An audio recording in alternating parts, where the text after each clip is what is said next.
Welcome to Muscles and Malarkey, a podcast about all things strength, fitness, and fun. I'm your host, Mary. In today's episode, I want to let you guys know how my last couple weeks have been. So, I've had a lot of traveling. I went down to handle April at Goddesses of Steel on April 26th. It was a fantastic time. The way I like to approach handling is looking at the entire day. April and I do a really good job of communicating. Her and her coach Liz will send me the different attempts that April is going to take. There's always a low option and a high option. It really makes my job easy because April, she listens to everything that I do. So we talk about a game plan. We go through different scenarios. I'm going to brag on April here for a second because she had big goals coming into this meet. And when we were talking about things before the meet and leading up to it, she was not confident that she was going to get her goal of 1,000-pound total. But this is the thing, my friends, and this is one tip I want you guys to remember.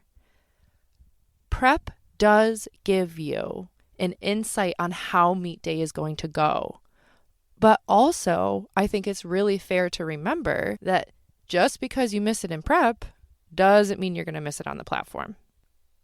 Just because you might hit something in prep doesn't necessarily guarantee you're going to hit it on the platform either.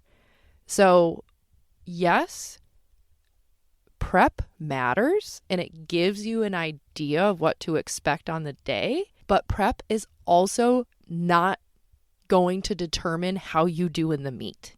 The day of versus prep, two very separate things. But let's talk about what April hit, shall we? So, April ended up PRing her squat on her second attempt. She hit 336.2 pounds.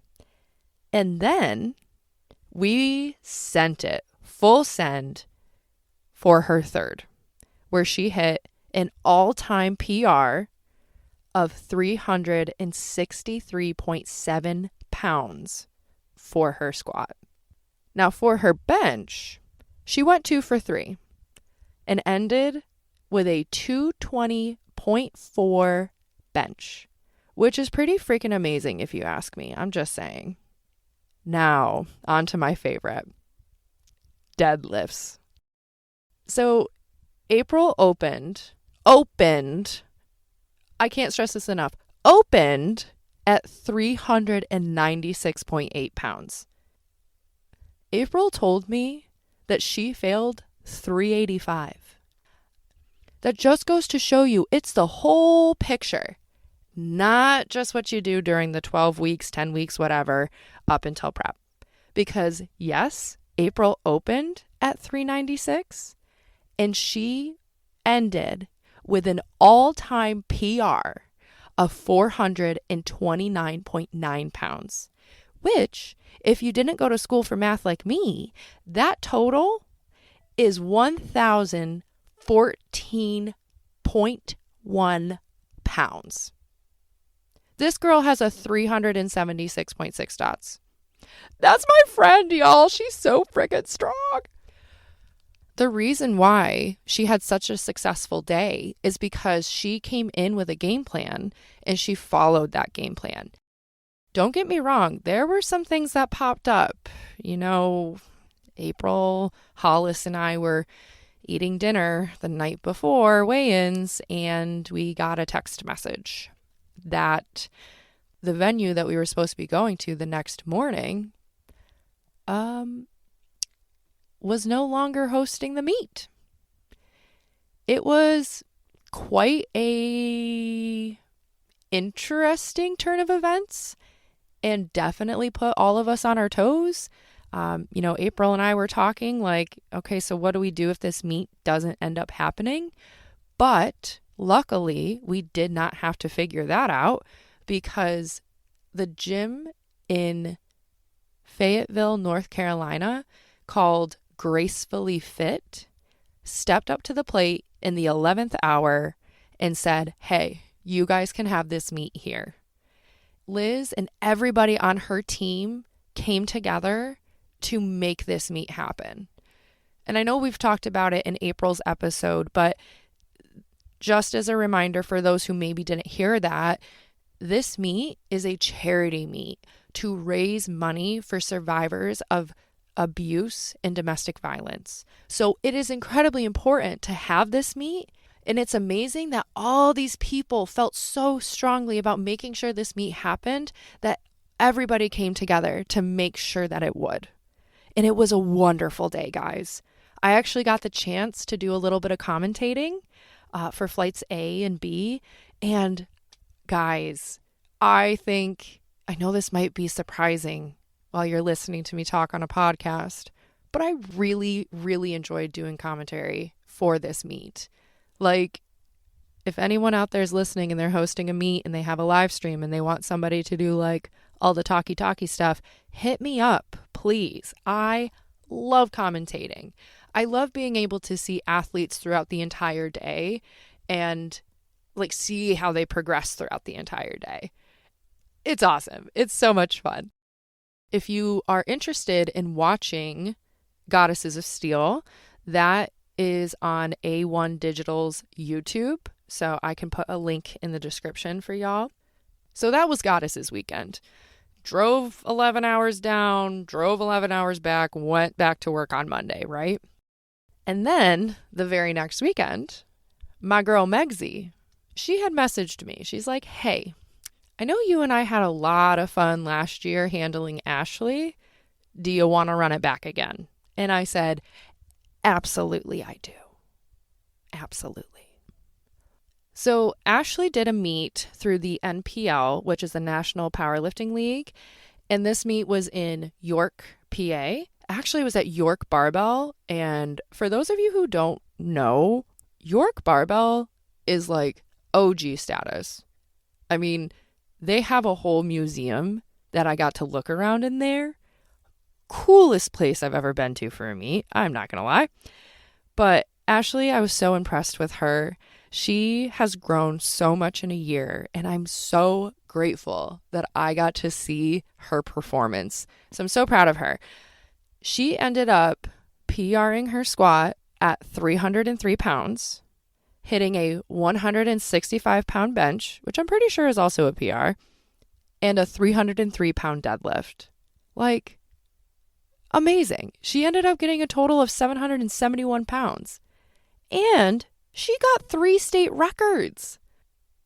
Oh my gosh. I'm just so proud of her. And I think it's wonderful that, I think it's wonderful to see people continue to show up for themselves. And even when it's not the easiest, talking with Ashley a little bit, she had a pretty labor-intensive job and was also balancing prep. So, another tip that I want to give my friends out there. Yes, you do need to dial in and lock in for prep and make sure that you're checking all your boxes, getting your workouts in, following the plan. That is so important. Don't get me wrong. But you are not a professional powerlifter, right? I mean, if you are a professional powerlifter listening to this podcast, thank you. Appreciate you. I don't think this message is for you, though. This is for my low-key local peeps. Okay? Hear me when I say this.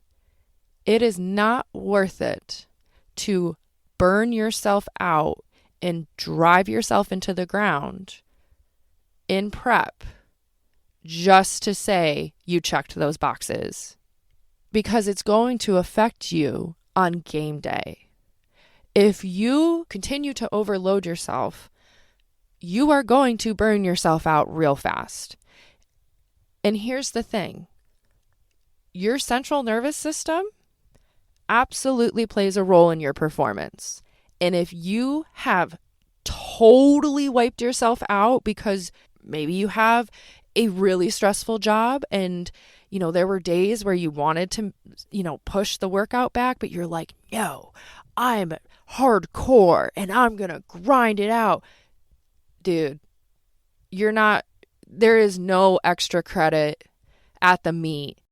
There's no gold star that they give you for pushing through fatigue and pain and just, I can't stress this enough, running yourself into the ground. They're not going to be like, oh, hey, Joe Schmo, here's your gold star for being a martyr. No, don't do that to yourself. Please. I can't stress that enough.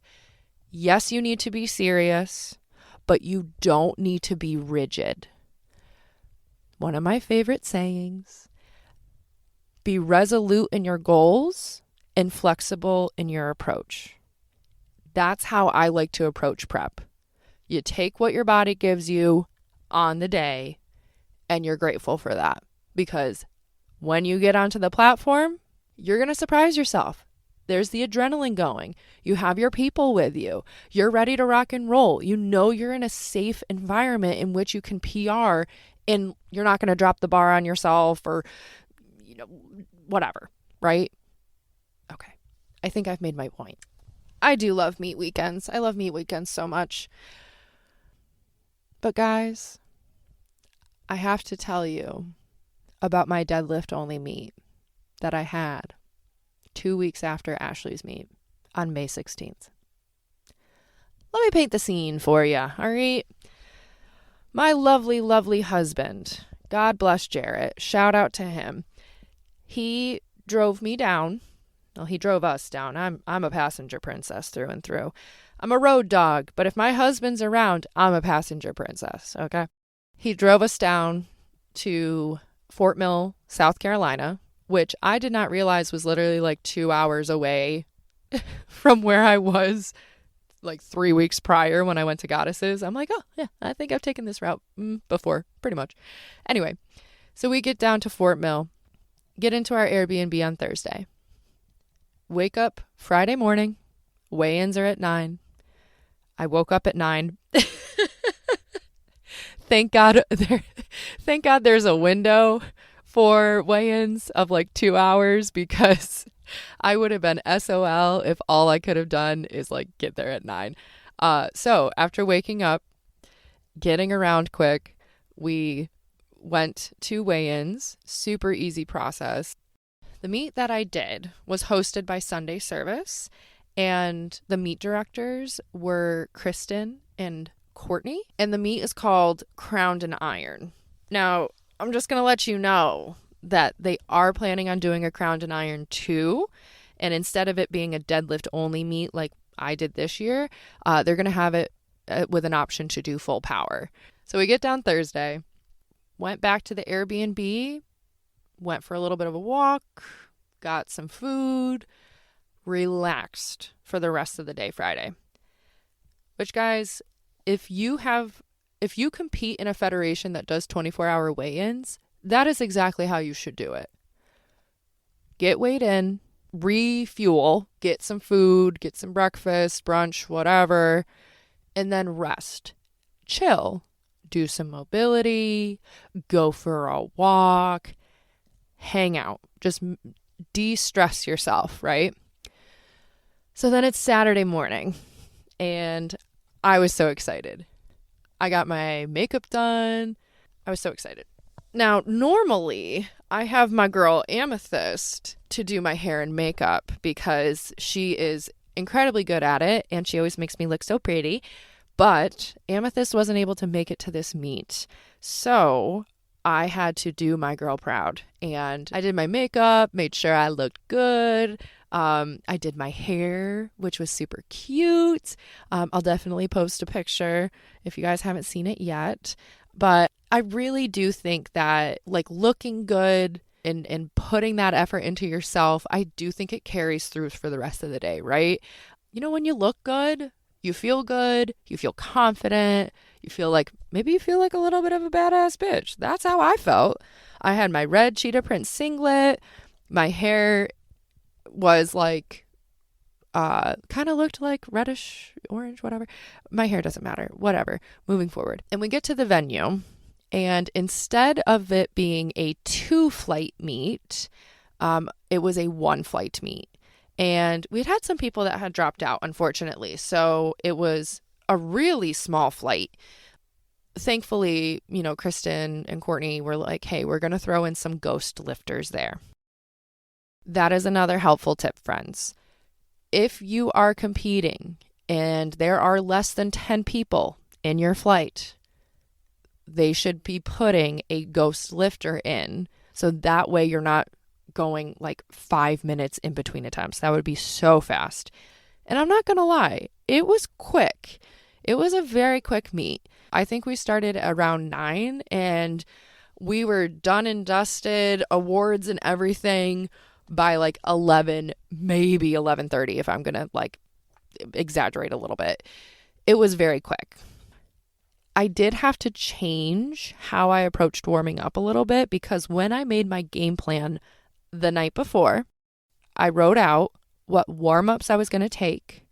I knew that we were going to be using kilos in the warm-up room. So I wrote down the colors that corresponded with the weight because I don't lift with kilos normally. I lift with pound plates. And since I did not have Megsy extraordinaire, who has also handled me in the past and does all of my kilo math and thinking and loading for me. God bless you, Megsy. Shout out. I took a page out of Megsy's book. I wrote out the color of each plate that I would need, and then I also wrote out my timing for it. So the way that I like to plan out my warm-ups is I started with like what my last warm-up was going to be, and then I worked backwards. So I knew that we were going to start lifting like a little bit around 9, like give or take a few minutes. I was at the end of the flight. My thought process was I want to do my last warm up right before 9. Okay. And then I was thinking about the size of my flight and how quick it was going to go and tried to mirror my warm ups around that. I knew that we were going to have 10 minutes in between attempts. So I did my final warm up at 8:55, 8:57 maybe, and did my second to last about 8 to 10 minutes before that. I did my warm up before that 8 to 10 minutes before that. So I think it's incredibly helpful to write out how many attempts that you have. I knew I only had about 5, like normally if I'm using pound plates, the way that I would warm up would be 135, 225, 275, 315. And then my last warm up was 340 or 345-ish, right? That's 5 attempts. That's 5 warm-ups. So that's why I say you should write it out because then you can essentially just work backwards. I think I've just repeated myself 4 different times. Okay, you get the gist. You understand, I hope. Oh my God. So here I am. Last warm-up. Flies. I step up for my opener and I nail 369 pounds, which, fun fact, my friends, was my 3rd attempt deadlift at my best meet in December of 2023. So like, how cool is that? I think that's pretty damn cool. And I moved up to my 2nd. Now, Kim and I had talked about attempt selection. I had a high option and I had a low option. So I had a little bit of wiggle room. Like, if my first attempt flew, let's go to the higher option for my 2nd, which is what I did. I went from 369 pounds to 391 pounds, which guaranteed me at least a 1 pound all-time personal record, and would have guaranteed an 11-pound platform PR. And guys, I'm not going to lie, 391 pounds, I felt every single one of those pounds. I mean, I look at the video and it moved fast, but in real life, it did not feel like it moved as quick. So I went up to the table. I gave my low attempt for my 3rd. I wanted to hit 400 pounds. You guys know this. I have talked about this. and I was ready. I put in my third at 4:02, and I took some time, stepped away, thought about things. I'm big on visualizing, right? And I knew in my head, I knew I already had it. I had actually had a dream the night before that I had deadlifted it. So I kind of had this like, okay, yeah, I've already done it. It's just like, I just need to do it.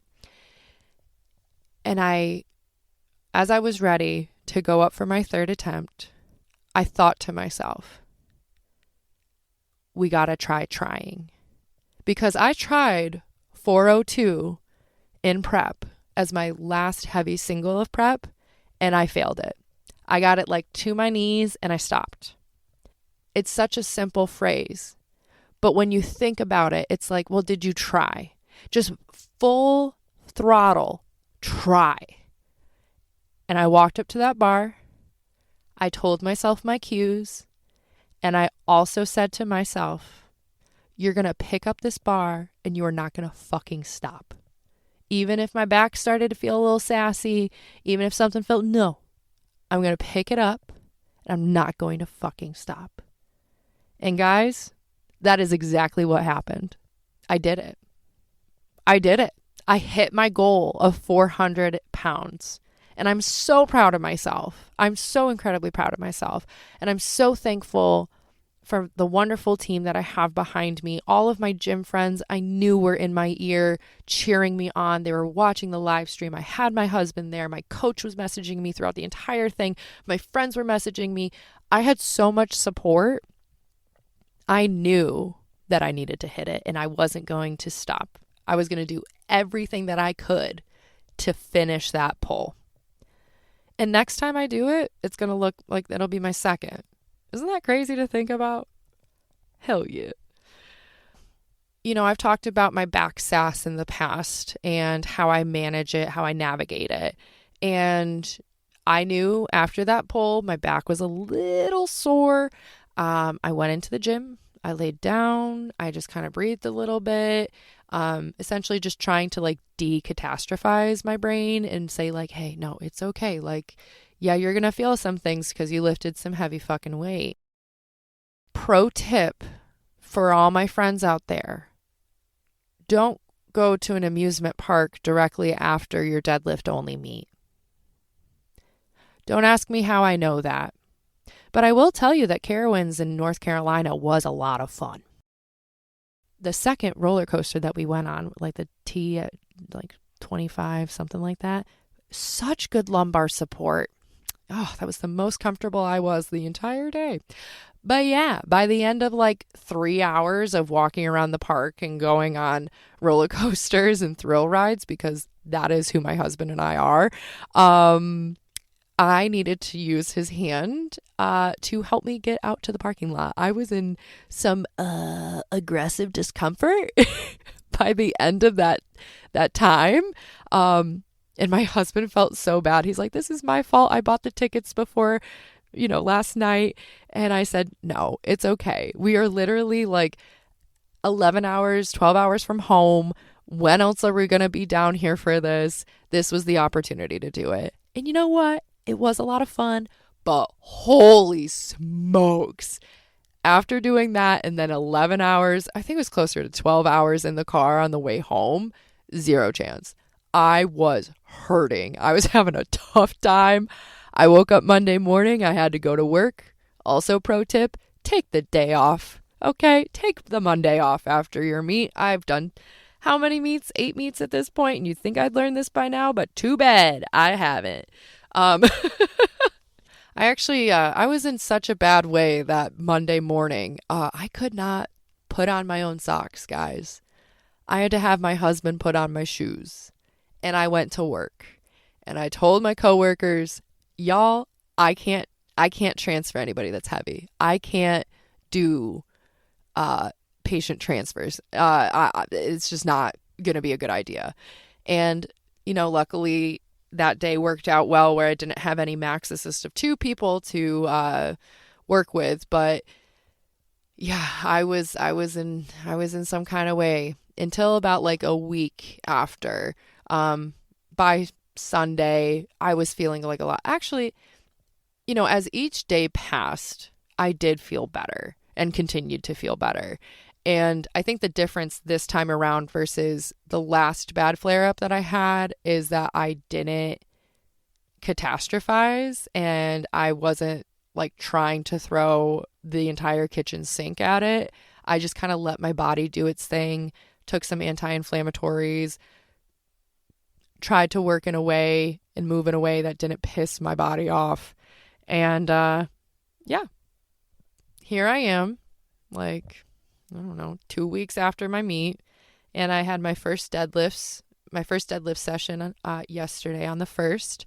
And yeah, I was a bit sore. I think it was from wearing heels the day before. My back's still not 100%, but it is like 95. It's so much better. But I took things easy and I just kept things light, and I still ended up pulling a 265 single and then doing that for a set of 3. So I'm really happy with that. And I know that in subsequent sessions, I'll just continue to get better. So like, that's my final takeaway, friends. Don't catastrophize if you end up kind of getting yourself tweaked or injured or, bothered, flared up. Don't catastrophize. You will be okay in a week. And if you're not okay in a week and like your pain hasn't gotten any better, then go and see somebody. But trust also that your body is smart and your body wants to work with you. So let it do its thing, and I promise you will be okay. So now what? Now what are we going to do? We've reached this goal. So that means like I'm done powerlifting, right? I don't need to do this anymore. Wrong. So naturally, I had a conversation with Kim, and we're going to compete in December, friends. I'm not sure where, and I'm not sure when, but that's my goal. And I'm really looking forward to it. I think it's going to be a lot of fun. I'm going to be doing this meet with a few teammates, a couple friends, and, no matter what I lift at that meet, I know we're going to have a really, really fun time. And that is the most important part, my friends, is having fun. What a crazy thought. Who knew you could do that? Thanks for listening, guys. I really appreciate all of the support and love that you guys have been giving me. And I'm really happy that I could report back this awesome news and this huge milestone goal. Do me a favor. Stay out of trouble, okay? If you enjoyed this episode, please follow, share, rate, and review. It helps the podcast grow and reach more people. Do you have any questions or suggestions? Email me at musclesandmalarkey@gmail.com or find me on Instagram at musclesandmalarkey. Yeehaw and yee-claw, everybody.